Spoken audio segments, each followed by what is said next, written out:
tonnes a year. So we're absolutely delighted to have Kayla with us.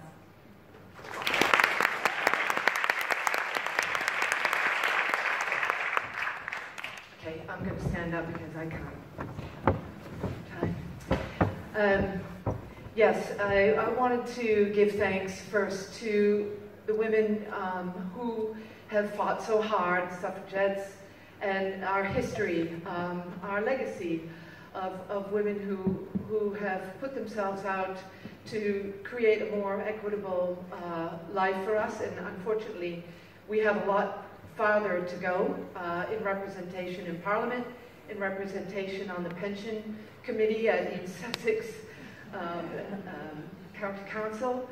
And the work that Brighton Hove Energy Services Cooperative is doing is founded on studies and theories that have been generated by women. We've been influenced by Kate Raworth, who created a very interesting theory with a very interesting name called Donut Economics. And Donut Economics, if you haven't read it, is all about creating a society of equity and fairness, and also where we can have a sustainable economic policy. And the way that BESCO works is very similar to that. So we raise money by people in the local community, and we invest that in renewable energy and energy efficiency projects.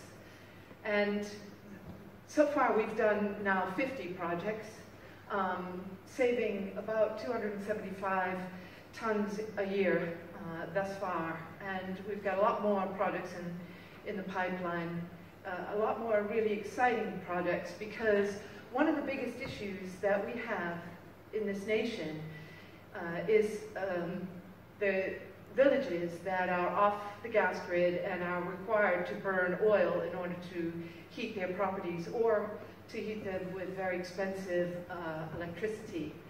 And so BESCO is starting to run programs with local communities. So communities are writing their energy plans and their neighborhood plans, and BESCO is feeding into those and working with communities to tackle some of the most difficult issues, which is improving the energy efficiency of those homes. And a lot of them are older and have historical value, so they're not easy to treat. But we will improve those homes, we will invest in those homes, and then we will install renewable heating for those communities. And we're working on a project right now in Firle Village, which is right outside of Lewis, where we're saving we project that we'll save about 650 tons of carbon emissions every year. And that's not even looking at the harmful particulates and nitrous oxides that get emitted from burning fossil fuels.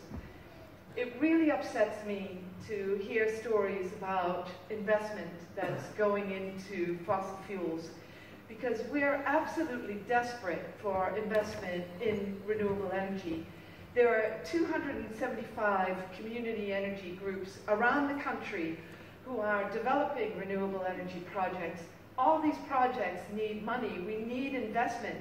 We need to start diverting the investment from fossil fuels into renewable energy projects, into community energy. This is so important. I don't understand why community energy groups like BESCO. By the way, we've just been very successful in our last share raise. We were looking to raise $500,000, and we raised $620,000 to build renewable energy projects. We've so far done 5 schools. We're going to do another school where we take them off oil. They're burning 20,000 liters of oil a year, and install a ground source heat pump to create renewable energy that we actually power through solar panels on that school. So the really frustrating thing is that we have the technology now. It's not a question that the technology doesn't exist. It exists. It's about getting the will and getting the people together to help make this change.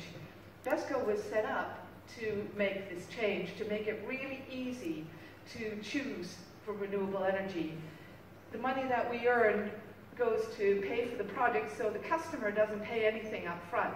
So we overcome all of the barriers around the investment, and because we have the technical knowledge, the customer doesn't have to worry about whether or not they're going to get good value for money on the renewable energy technology. And they become a member of the co-op, so we're always accountable to them for the technology that we install. So it covers all the bases. There's no reason why a customer wouldn't work with us. Now, there's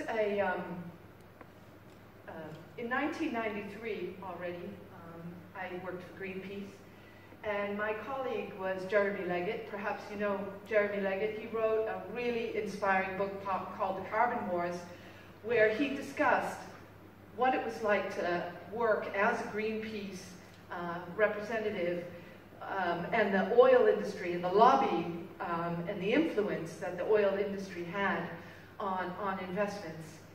That still is going on now. Jeremy Leggett is one of the founding members, along with our beloved Caroline Lucas, of a group called the Green New Deal Group. And they were formed actually in 2007. They had their idea, and in 2008 they came up with their policies on how we can transform and transition to a green economy, how we can power our economy with clean energy, and how we don't have to be reliant on fossil fuels to run our economy. Now, that was already 2008. As you probably know, Alexandra Ocasio-Cortez has picked up that baton, and she's waving it in the United States as well, which is the country where I was born, pretty obviously, I suppose, from my accent. And I can tell you that we do have a struggle. We have such a struggle to convince, to stop where the money is going and have it flow into a new type of economy. My plea is to support community energy. Community energy can go a long way to making a difference in the transition from fossil fuels. Part of the Green New Deal is about supporting local authorities. Now, I don't know about you, but it's very difficult to get government to really do anything quickly. And I would like to think that we would have the support of local government to get done what needs to be done. Ideally, we would have local government working with the local experts like BESCO to make the change, to create more local energy, to create the solar car ports and stations where we can power electric charging points in the city, for example. Because we're going to have more electrification of automobiles, and what better way to create local energy than to work with community energy. So really, what I would like to ask is that if you don't know about BESCO already, how many people have heard of Brighton and Hove Energy Services Cooperative? Fantastic. And how many of you are members now of the co-op? Yeah, so really what we need to do is we need to get more people behind us. We need to get more people actively pursuing this transition and working with community energy groups to make it happen. Thank you.